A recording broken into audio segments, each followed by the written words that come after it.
If you didn't notice, there's a bit of a situation going on right now. People are worried, and more people than ever are staying at home. Now, I'm not going to be talking about the negative stuff in this video. I'm not going to be talking about panic and chaos.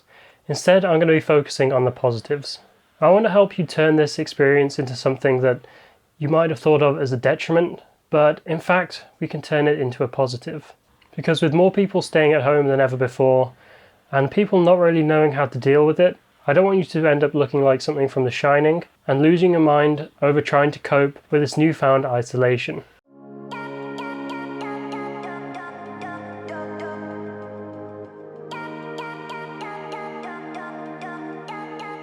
Now, I don't know about you, but I'm spending a lot of time at home right now, and although I work remotely anyway, it's becoming a lot more difficult for me to engage in the hobbies that I would have done outdoors and in social environments. And so I'm having to use my creativity in new ways to keep myself entertained at home.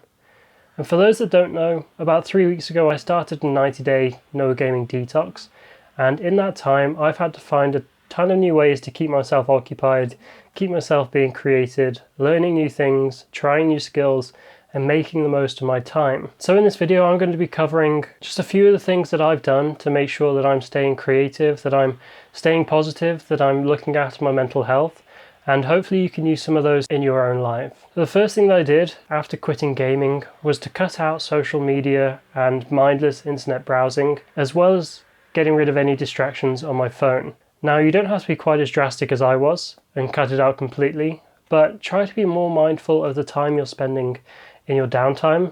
Try not to just reach for your phone and scroll through social media or Reddit or YouTube or whatever else it is, and try to be intentional with your time. Try to actively spend more time working on your hobbies, working on your relationships online, not in person, and making sure that you're spending as much time as you can investing in yourself and being proactive at finding new things to do, which is number 2 on our list, and that's finding new activities. Now, I already had a few activities in mind that I wanted to do before I started this gaming detox, and some of those include photography and videography, learning Thai because I'm based in Thailand right now, reading more books, writing more, and learning to draw. And if you haven't already, check out the Hobby tool. It's a free interactive tool, and you can filter out by activity level, cost, all different things, and it gives you new hobby ideas to try. But you're going to have to commit to making these new hobbies your priority. And whether you've just quit gaming or whether you're still playing video games, it's going to be difficult for you to enjoy them at the start, but that doesn't mean you shouldn't try. I recommend doing some hobbies that you've never done before, because at the end of the day, after these few weeks of isolation, or however long it is, you need to look back and think about how you spent your time and whether or not you'll be proud of yourself or whether you'll regret it if you spend all that time playing video games or just watching Netflix and YouTube. So before I started, I've never really done any video work, and one of the things I committed to doing was starting a vlog to document my 90-day journey. I committed to releasing 90 videos in 90 days. And this gives me the opportunity to try new things, to be creative, to improve myself in a skill that I've never done before. And it's been an incredibly fun time, a lot more fun than I thought it would be.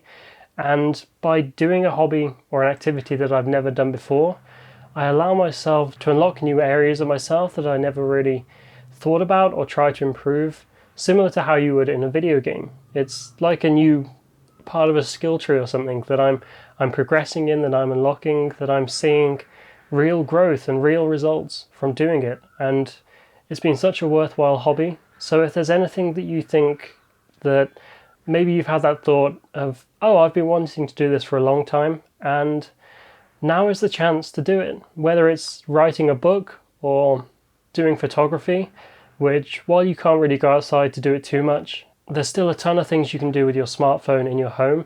You just have to get creative.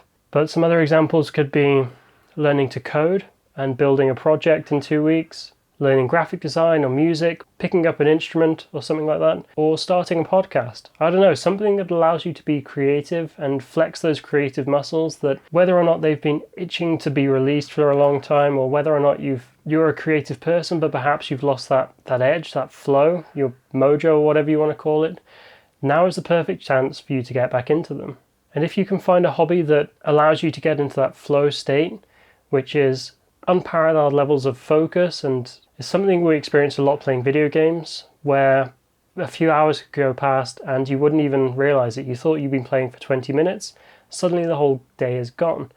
So if you can find activities, especially creative ones, that allow you to enter that flow state, it'll be incredibly valuable for you and will make such a huge difference over these next few weeks. And the next thing on the list is to talk to people. Now, I don't recommend going out in public. You should talk to people online or give people a call. But while this might seem a bit different to everything else on the list, it's really important for you to look after your mental health. And one of the ways that human beings do this is through social activity. And now is a period where social activity is more limited than ever. So it's incredibly important for you to maintain relationships, to keep talking to people, to allow yourself time to just interact with people, see how people are getting on and check up on people.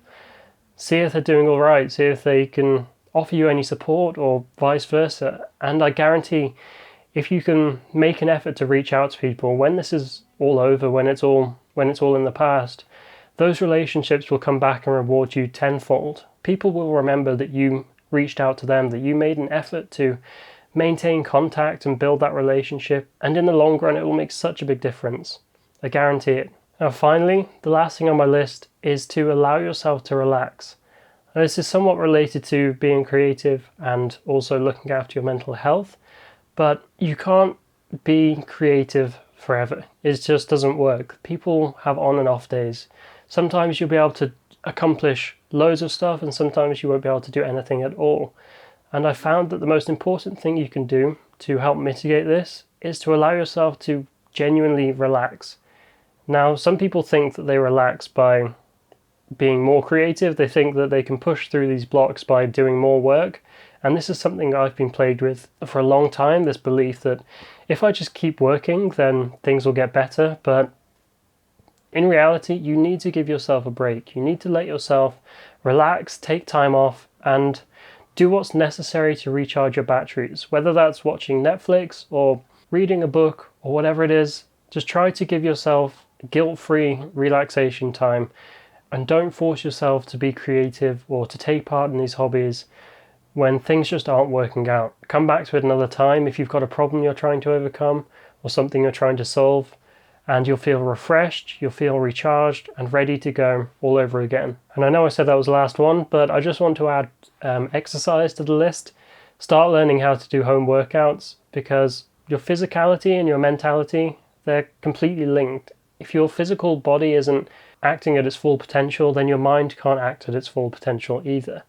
Now, one way that you can do this, is something that I'm adopting because my local gym's just been closed, is to start doing home workouts. So learning about bodyweight movements and aerobic exercise, things like push-ups, squats, jumping jacks and sprinting or jump rope, all these different things you can try and progress into something more difficult. And if you do this in the morning, when you wake up, you'll feel refreshed, you'll feel so much better throughout the day, you'll have more energy, more focus, be more productive, and it will allow you to have what I like to call a non-zero day.